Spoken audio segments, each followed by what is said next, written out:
Assalamualaikum warahmatullahi wabarakatuh.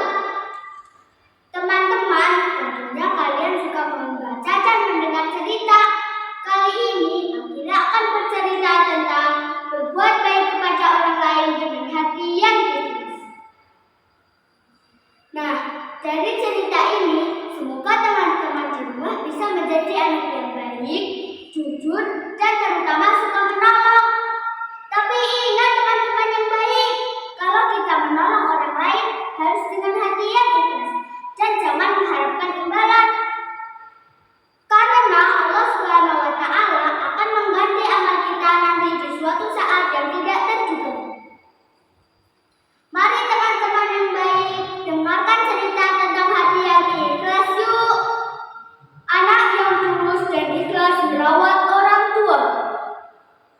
Suatu hari, di sebuah dusun yang sangat terpencil, hiduplah bapak tua yang mempunyai 4 orang anak. Sudah bertahun-tahun, sang ayah jatuh sakit dan tidak bisa melakukan apa-apa. Makan pun selalu disuapi.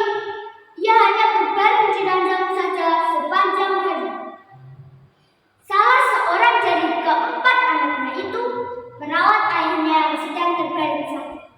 Karena ketiga anaknya yang lain tidak mau merawat dan mengurus ayah mereka yang sedang terbaring sakit.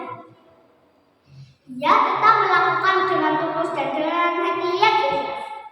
Karena sebagai seorang anak wajib berbakti kepada kedua orang tua. Pada suatu ketika, sang ayah meninggal dunia dan dia pun begitu sedih. Telah kehilangan orang yang membesarkan dan orang yang menyayangi.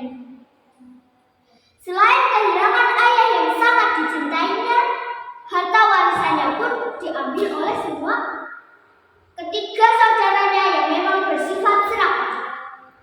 Namun, ia tetap ikhlas dan sabar. Pada suatu malam, ia bermimpi bertemu dengan sang ayah. Di dalam mimpinya itu, sang ayah menyuruhnya untuk pergi ke suatu tempat. Di tempat itu, banyak perhiasan mutiara dan emas. Betapa senangnya.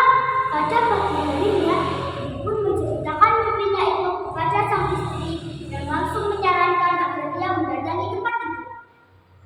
Namun, ia tetap tidak mau. Karena anggapan itu hanyalah sebuah mimpi dan bukan tidur belaka. Pada malam berikutnya, ia pun bermimpi hal yang sama persis seperti malam sebelumnya. Namun, ia tetap tidak mau mendatangi tempat itu. Kemudian, di malam ketiga berikutnya, ia pun bermimpi hal yang sama persis. Dan pada akhirnya, ia pun mendatangi tempat yang disebut oleh sang ayah di dalam mimpinya itu. Tapi, sesampainya di tempat itu, ia hanya mengambil 2 buah perhiasan mutiara. Betapa senangnya istrinya ketika melihat mutiara yang begitu indah dari yang ia lihat selama hidupnya. Orang-orang di kampung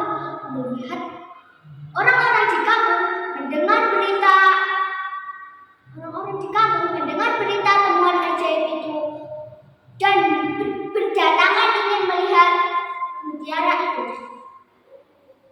Dan pada akhirnya berita itu pun sampai di telinga raja. Ketika raja melihat mutiara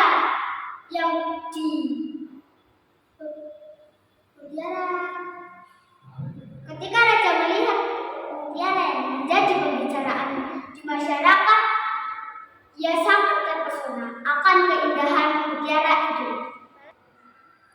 Teman-teman yang baik, kita harus melakukan perbuatan baik dengan hati yang ikhlas dan jangan mengharapkan imbalan. Allah Subhanahu wa